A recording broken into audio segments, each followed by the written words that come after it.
Mr. Hannaford, you're, the oldest villager here. Yeah. What was your job?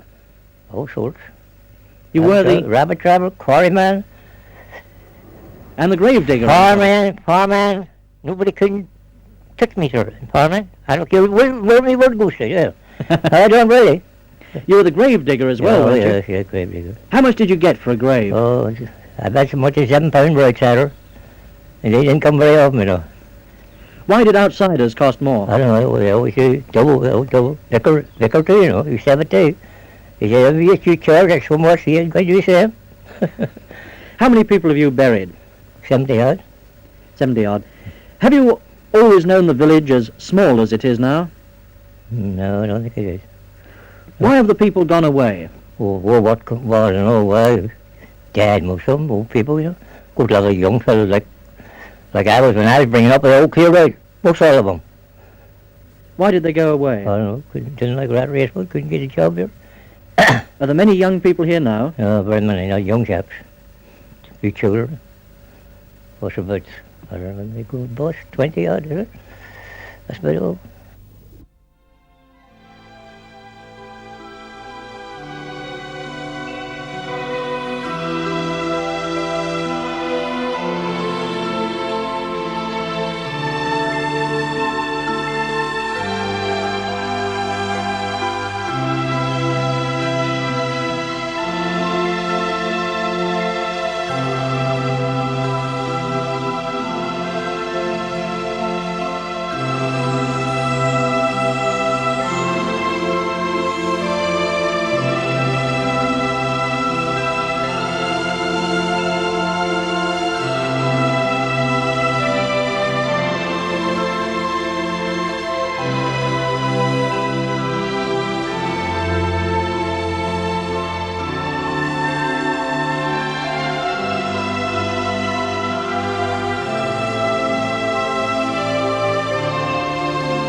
I'm gonna have a chat with him. I don't know. Oh, he's got it. Okay. Yeah. I mean, how certain this young lady? Yeah.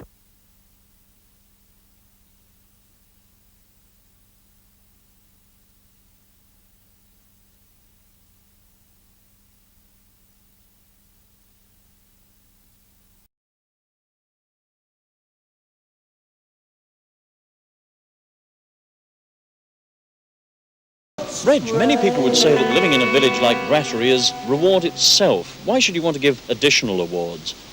Well, I think wherever one lives, whether it's seaside, country, wherever you live, town, I think that life gets boring some way or the other, and I thought that this idea may perhaps bring a little happiness and perhaps a little bit of colour to people's lives, you know, more than we would normally have. Hero of Rattery First Class sounds a most impressive award, but what's the medal going to look like? Now, I don't like to be rude, but some people are already suggesting that this is a prime award for eccentrics dreamt up by an eccentric. Well, people, of course, are entitled to their own opinion, but frankly, I'm thinking very hard about this the whole time. I have a small number of people in the village. For instance, one of them is a member of a local poet group. Locally here, they do some shows at Plymouth, Torquay, they have a rather curious name, the ass's jawbone. Now, these people are not eccentrics, as some people would say they are. I don't think they are. They're great friends of mine. And I would say that those people who say we're eccentric are purely just annoyed. Well, in that case, what kind of people would be qualifying for your award? Well, I would think first and foremost there's a young girl in the village whose father, by virtue of his ill health, is no longer able to carry on with his farming as he ought to do, and so his daughter Eve, who's a young girl in her teens, now drives a man-sized tractor doing a man-sized job.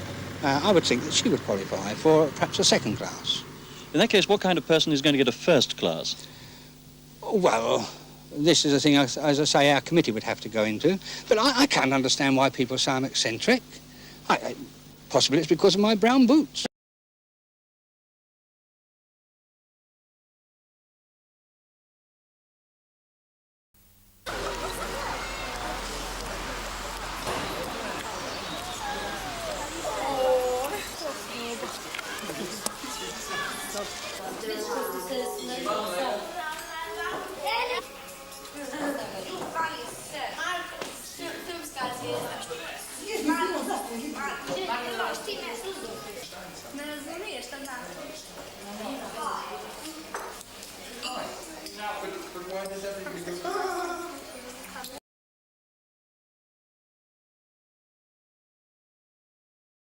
Fair daffodils, we weep to see you haste away so soon.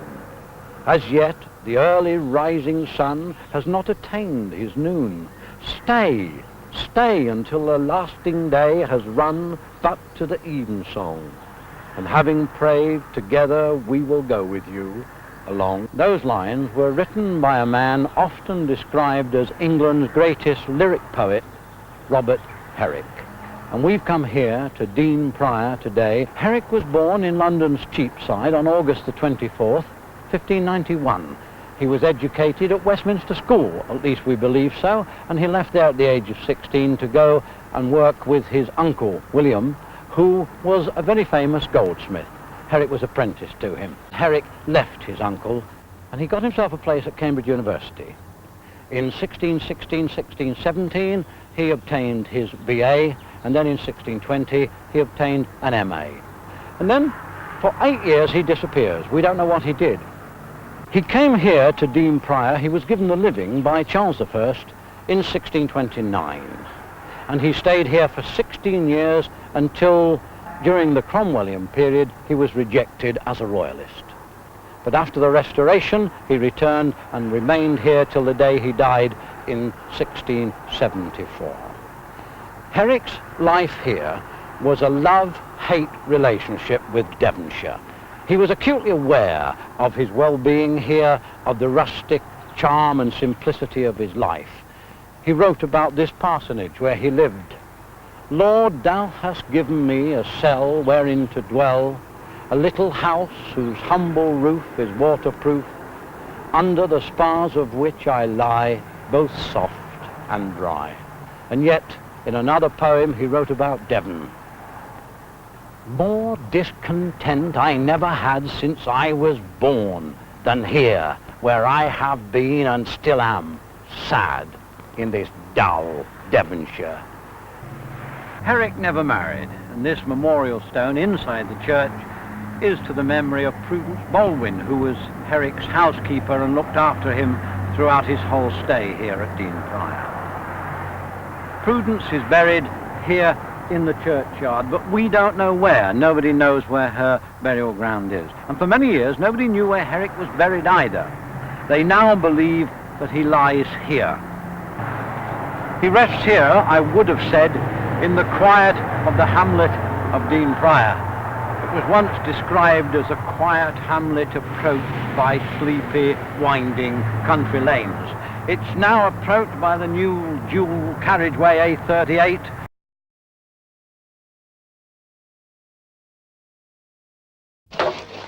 You see, traditionally, in this area, oak coppice was grown and cut every 10 years. Down it goes, and then he's going to bark it. to sell the bark for quality treatment of leather is by oak bark, used to be. And there was a market for bark in this area.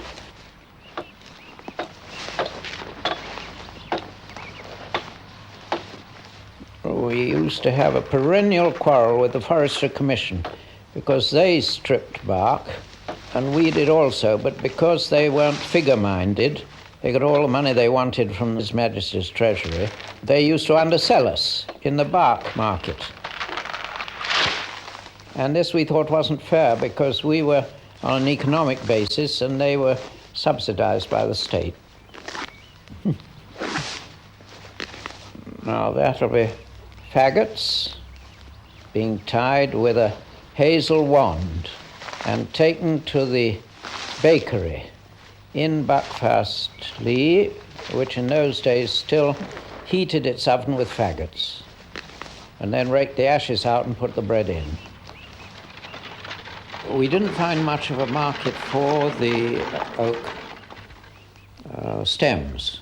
We used to sell them for pergolas in Paynton. We tried to work out slogans: paint, pretty, Paynton, pink with something, pergolas of oak. Then suddenly, in the war, the pits ran short of props and said, we will take oak pit props. And so we cleared it all, most of it, in a few years.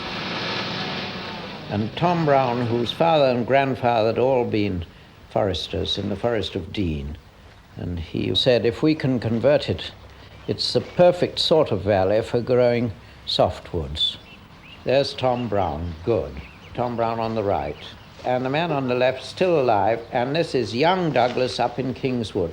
Kingswood was the first bit of coppice, 300 acres of coppice we bought and started to convert to softwood. This is regarded as one of the finest stands of Douglas in the country, P28. This will be 1928 planting. No opposition to conifers. And the planting of the conifers, you see quite a big staff, ultimately between 40 and 50 engaged in replanting. And in the war, of course, nobody was replanting. But we said to the government, we will provide as much oak props for coal mines as we can to you, with our staff working a full 8-hour day. Will you allow them to come back in the evenings and do 2 hours planting? So we not only got a lot of coppice cut, but we got a lot of wood replanted in the war and saved ourselves any amount. And here's the log book, and there's Tom Brown with his name, I think, was Hayman. He was in charge of Kingswood under Tom Brown. And we named a ford after him. We made a ford across a stream in Kingswood, and we called it Hayman's Ford. This looks like the old sawmill.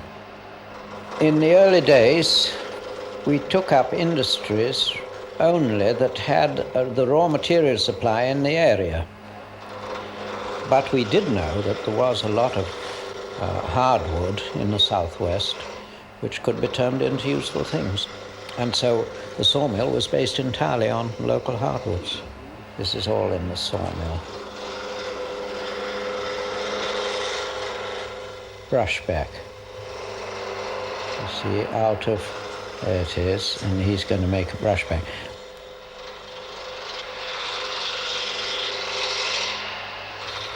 There they are, it's been measured, and then the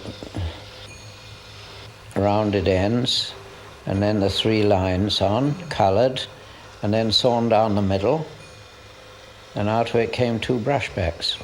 But I don't think a brushback today can afford that amount of skilled hand work on a brushback.